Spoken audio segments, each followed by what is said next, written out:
好，我係 Carmen，歡迎嚟我嘅 channel。今日條片咧就係一個扭蛋嘅開箱片啦。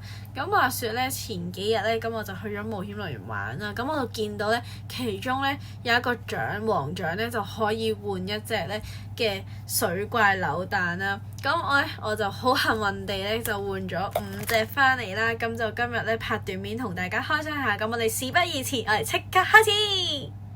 Later。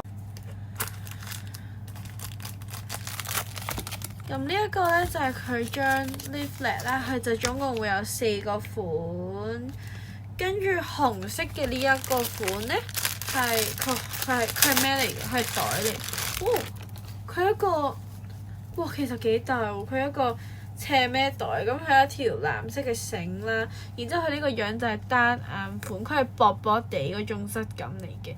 然之後開埋呢一隻睇下係咪顯。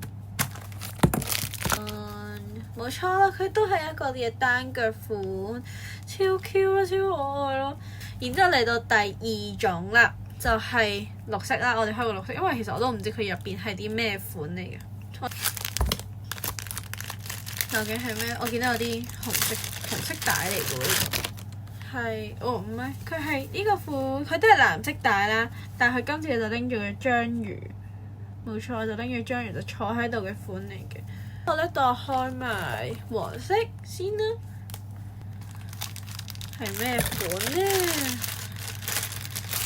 我覺得佢呢個最得意。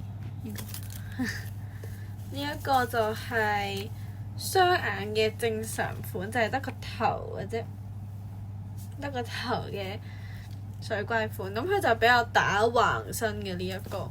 然之後最後一隻就係藍色啦。應該就係我最中意嘅雙眼款啦，如無意外嘅話，冇錯，就係一個都係打橫嘅頭嘅款啦，就係佢一隻咁樣嘅開心眼，就係都係藍色帶嚟嘅。咁今日呢條片咧就嚟到呢一度啦，好開心咧可以同大家開箱我呢啲咁 QQ 嘅水怪扭蛋。咁希望大家中意啦，中意嘅話記得 like、subscribe 同埋 share。咁我哋下條片見，拜拜。